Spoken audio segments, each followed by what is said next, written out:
Now we are knowing the definition of what is the eigenvalue of an operator. Given let T is a mapping from x to x is a linear operator. That means T is a linear operator and x is a mapping from x to x. X is here T is a mapping from x to x, where x is a normal linear space. So linear operator is a mapping from normal space x to normal space x with a finite dimension n. So dimension n ఉన్నప్పుడు ఎన్ని bases form అయితే n bases form అయితే then let the basis set E is equals to E1 E2 so on En are basis for x. Then the T is equals to alpha jk. That means matrix set J row ki next columns ki ఎన్ని rows ఉన్నాయి ఎన్ని columns ఉన్నాయి అనేది representation మనము alpha jk అని ఇస్తాము. ఈ matrix representation is denoted by T తో చేస్తాం. Okay, so T is a linear operator which is mapping from normal linear space x into normal linear space x, then with a finite dimension. So dimension n ఉంది కాబట్టి n basis form అయితే ఆ basis set ని e తోని denote చేసుకున్నాడు, which is equals to basis set consisting of e1 e2 so on en are the basis for set x. Okay, then T is equals to alpha jk. So the matrix representation rows column representation ఏమో jk and matrix representation ని alpha తో, ఈ matrix representation is denoted by T తో చేస్తే then with respect to the basis then eigenvalues of a matrix T are called the eigenvalues of an operator T. So which are called lambda values అన్ని వచ్చేవన్నీ eigenvalues. T called the eigenvalue of an operator T. Now we are knowing the definition of what is, now we are going to know about the definition of what is a resolvent operator. So before going to know about the resolvent operator, some basic concept. Let x is not equals to 0 be a complex normal space and T is a mapping from D of T to x. That is T is a linear operator and x is a complex normal space and D of T is a dense set. Okay, so T is a linear operator which is mapping from dense set to normal linear complex normal space, then with T of T which is subset to x. That is dense of T which is subset to complex normal space. With this T we associate the operator T lambda. T lambda can be written as T minus lambda I, where lambda is complex number and I is the identity of the operator.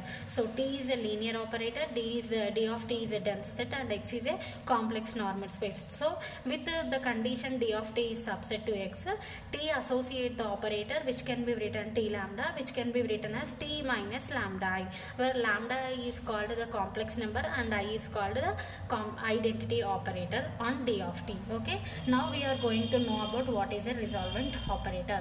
A resolvent operator is denoted by R lambda of T. ఈ R lambda of T అనేది ఎప్పుడు exist అవుతుంది అంటే if T lambda has inverse, that means T lambda inverse exist అయితే T lambda can be written as ఎట్లా రాస్తాం T minus lambda I whole inverse. ఇట్లా inverse exist అయితే then which is set to be resolvent operator or resolvent of T అని అంటాం. ఓకేనా, so if ఈ T lambda has an inverse then it is said to be resolvent operator or resolvent of T, which can be written as T lambda whole inverse. T lambda can be written as T minus lambda I whole inverse which is equals to R lambda of T.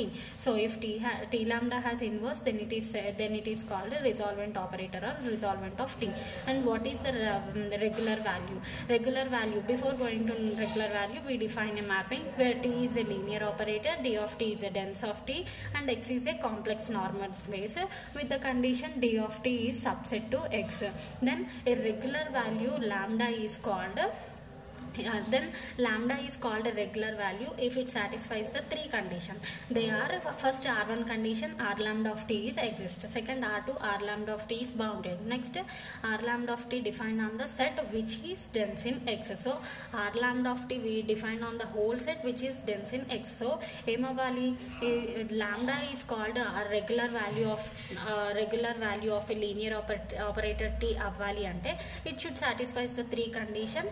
They are r lambda is exist and bounded and which is dense in X, then lambda is called a regular value of T. Now we are knowing about what is a resolvent set. The number in the set, suppose I have taken lambda 1, lambda 2, so on, lambda n is equals to, the resolvent set is denoted by rho of T. So which are all is equals to rho of T. That means resolvent set means the set of regular values of T is called resolvent set. So regular value అవ్వాలి అంటే ఏమవ్వాలి, r1 r2 r3 condition satisfy అవ్వాలి. ఇట్లా ప్రతి ఒక్క ఈ 3 condition satisfy చేసిన regular values అన్నిటిని ఒక సెట్లో ఫామ్ చేసి ఈ సెట్ను మొత్తం కలిపి మనం ఏమంటాం, రిజాల్వెంట్ సెట్ అంటాం. So resolvent set is the set of all regular values of lambda of T which is called resolvent set. Now what is a spectrum? Spectrum is complement of resolvent set. That means ఏంది, spectrum అంటే complement of resolvent set అంటే R lambda of T exist అవ్వదు, bounded అవ్వకపోవచ్చు, or ఈ 3 అయితేనే రిజాల్వెంట్ set regular value అవుతుంది అని అంటున్నాం. కాబట్టి ఈ 3 సాటిస్ఫై చేసిన అన్ని ఎలిమెంట్స్ని కలిపితేనే రిజాల్వెంట్ సెట్ అవుతుంది. సో రిజాల్వెంట్ సెట్ అవ్వట్లేదు అంటే దాని మీనింగ్ ఏంది, ఇందులో ఏదో ఒక కండిషన్ అయినా ఫాల్స్ అవ్వచ్చు లేదా అన్నీ ఫాల్స్ అవ్వచ్చు, దట్ మేబీ ఏదైనా అవ్వచ్చు. సో ఈ 3 కండిషన్స్ అయితేనే రెగ్యులర్ వాల్యూ అవుతుంది, రెగ్యులర్ వాల్యూ అవుతేనే రిజాల్వెంట్ సెట్లోకి వస్తుంది. కాబట్టి అది రిజాల్వెంట్ సెట్ కాకపోతే స్పెక్ట్రమ్ అని అంటాం. దాని మీనింగ్ ఏంటి, ఇందులో ఒకటైనా ఎగ్జిస్ట్ అవ్వకపోవచ్చు, దాని మీనింగ్ ఒకటైనా ఫాల్స్ కండిషన్ అవి ఉండొచ్చు, ఒక ఫాల్స్ కండిషన్ అయినా రిజాల్వెంట్ సెట్ కాదు. రిజాల్వెంట్ సెట్ కాని దాన్ని ఆ వాల్యూని మనం స్పెక్ట్రమ్ ఆఫ్ ద వాల్యూ అని అంటాం. So spectrum is called the complement of resolvent set, and spectrum is denoted by sigma of t. Spectrum is denoted by sigma of t which is equals to complement అంటున్నాం కదా, complement of resolvent set. So c minus rho of t. మనం ఇందులో నుంచి total సెట్లో నుంచి రిజాల్వెంట్ సెట్లో ఉన్న elements తీసేస్తాం, వాల్యూస్ని తీసేస్తాం.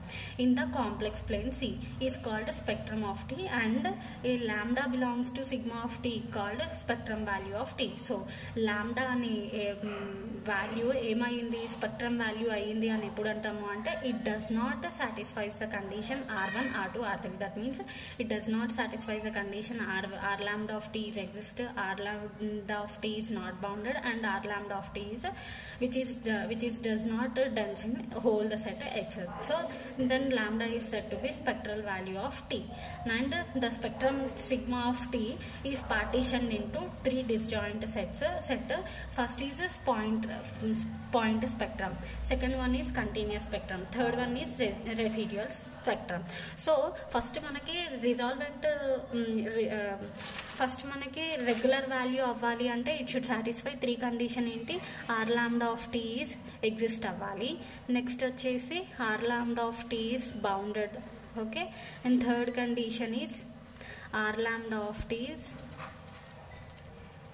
Defined on whole set which is dense in X,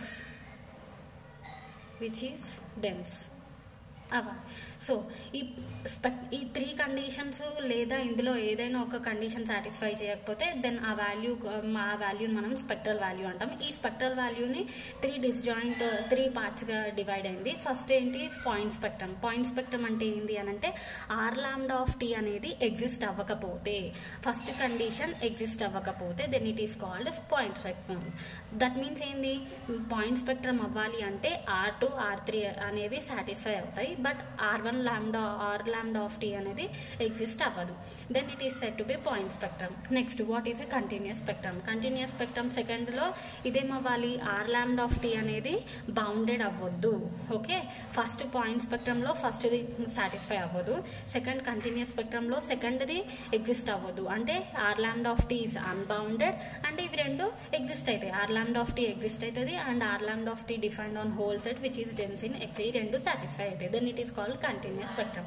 what is residual spectrum. Residual spectrum అంటే R lambda of T it does not dense in X అవుతుంది, ఇవి రెండు సాటిస్ఫై అవుతాయి, then it is set to be residual spectrum.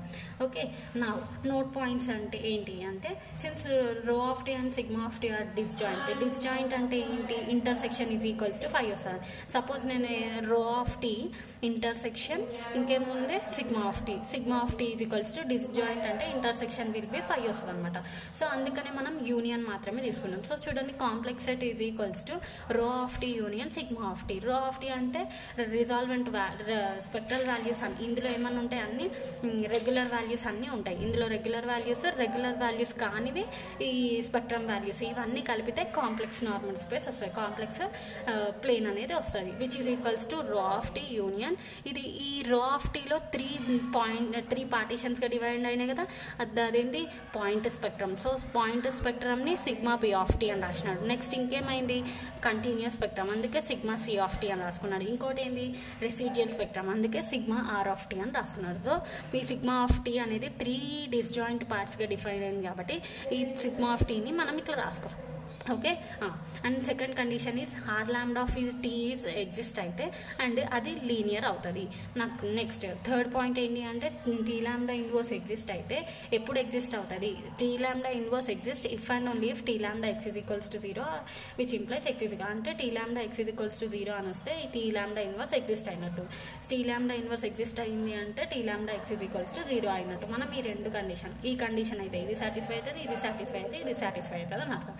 Okay, similarly we are taken. Next ఇంకోటి ఏంది ఇక్కడ, if T lambda inverse does not exist which implies, ఇది T lambda X is equals to 0 which implies X not equals to 0 అని ఇచ్చింది. So T lambda can be ఎట్లా రాసుకోవచ్చు అని చెప్పిన, T minus lambda X is equals to 0 for some X not equals to 0. ఇది not equals to 0 అయితే ఈ రెండు నాట్ ఈక్వల్స్ టు 0నే కదా. So lambda is eigen value of T. So ఈ కండిషన్ సాటిస్ఫై అవ్వలేదు అని అంటే మనం ఏమంటాం, ఇది రెగ్యులర్ వాల్యూ అవ్వదు. రెగ్యులర్ వాల్యూ అవ్వకపోతే ఏమంటాము, స్పెక్ట్రమ్ వాల్యూ అంటాం. సో ఈ ఫస్ట్ కండిషన్ అనేది బౌండెడ్ అయింది, కానీ ఇది మిగతా ఆర్ లాంబ్డా ఆఫ్ టీ అనేది ఎగ్జిస్ట్ అయింది. కానీ ఆర్ లాంబ్డా ఆఫ్ టీ అంటే ఏంది, మళ్ళీ ఇన్వర్స్ ఎగ్జిస్ట్ అయింది. సో ఇన్వర్స్ ఎగ్జిస్ట్ అయింది అంటే by the definition of resolvent set are lambda of T అంటే ఏంటి, by the definition tea lambda inverse exist. So ఇక్కడ ఆల్రెడీ మనం tea lambda inverse does not exist అయితే ఇది అవుతుంది, ఎగ్జిస్ట్ ఎప్పుడైతే ఎగ్జిస్ట్ అయితేనే ఇది వస్తుంది. కాబట్టి lambda is called eigen value of T అంటున్నారు. Therefore lambda belongs to eigenvalue అయింది కాబట్టి ఇది ఆర్ లాంబ్డా ఒక్కటే ఎగ్జిస్ట్ అయింది కాబట్టి అందుకనే పాయింట్ స్పెక్ట్రమ్ రాసుకుందాం. పాయింట్ స్పెక్ట్రమ్ అంటే which is denoted by lambda belongs to sigma P of T is an eigen value. Next, definition of eigenvalue. What is the definition of eigenvalue? An eigenvalue of a matrix A is equals to alpha jk is a number such that Ax is equals to x. That means T is a linear operator which is mapping from x to x, that it should satisfy the condition Ax is equals to lambda x, where x is called eigenvector and lambda is called eigenvalue. This is the eigenvalue definition of a matrix. Now we are finding the eigenvalues and eigenvectors of this example. So find eigenvalues for this set. So we are taken A is equals to set ఇది formula తీసుకున్నాము, or lambda is equals to ఇది తీసుకున్నాము. So t A minus lambda is equals to 0 కదా. ఇప్పుడు t ఇస్తే t lambda is equals to t minus lambda అని రాసుకుంటున్నాం. So ఇక్కడ మనకి ఏ సెట్ ఇచ్చిందని అర్థం. సో ఏ సెట్ ఇస్తే ఏం రాస్తాం, A minus lambda is equals to 0. So A minus lambda, A అనే సెట్ ఎంత ఇచ్చింది ఇంతకుముందు మనం consider, A is equals to 1 2 2 1 అనే సెట్ ఇచ్చిండు. సో లాంబ్డా ఇంటూ ఐ అంటే ఐడెంటిటీ సెట్ 1 0 0. ఇది తీసుకుంటే మైనస్ లాంబ్డాని మల్టిప్లై చేసినాం, లాంబ్డా 0 0 లాంబ్డా. ఇప్పుడు చూడండి చేస్తే మనకి 1 into lambda, next 2 into next 1 minus lambda 2 plus 0, 2 minus lambda 1 plus 0. మళ్ళీ సిమిలర్లీ చేస్తే మనకేమొచ్చింది 1 minus lambda 2 2 1 minus lambda is equals to 0. ఇప్పుడు AD minus B C is equals to 0 చేయండి. A D minus B C is equals to 0 చేస్తే మనకి ఈ condition వచ్చింది. ఇక్కడ నుంచి లాంబ్డా కామన్ తీసినాము, lambda minus 3 plus 1 into lambda minus 3. So lambda is equals to 3 minus 1 are called eigenvalues. Okay, so ఈ ఐగన్ వాల్యూస్ని మనం ఇప్పుడు ఏం చేయాలి, ఐగన్ వెక్టర్స్ కనుక్కోవాలి, అంటే ఎక్స్ వై వాల్యూస్ కనుక్కోవాలి. సో ఐగన్ వెక్టర్స్ కనుక్కోవాలి కనుక్కోవాలి కాబట్టి ఇక్కడ మనము ఎక్స్ వై అనేసి తీసుకున్నాము. Eigen A minus lambda A చేస్తే మనకి ఇక్కడ ఎంత వచ్చింది చూడండి, 1 minus lambda 2 1 minus lambda into x y multiply చేస్తే మనకి ఏం వచ్చింది, ఇక్కడ లాంబ్డా ఈక్వల్స్ టు 3 అని వీఆర్ కన్సిడర్ చేసుకున్నాం. సో 2 ఎక్స్ వై వచ్చింది. ఇది వచ్చిన తర్వాత multiplication -2 into x plus 2y 2 into x minus 2 into y which is equals to 0. ఇదంతా క్యాన్సిలేషన్ చేస్తే మనకి ఎంత వస్తుంది, ఓన్లీ 0 మాత్రమే వస్తుంది. దేర్ఫోర్ ఐగన్ వెక్టర్స్ వచ్చేసరికి 0 0 అయిపోయినాయి. Eigen vector x is equals to 0, y is equals to 0 and eigen values వచ్చేసరికి 3 -1. So -3 -1 are called eigen vectors of given set A and eigen vectors are 0, 0 for this equation.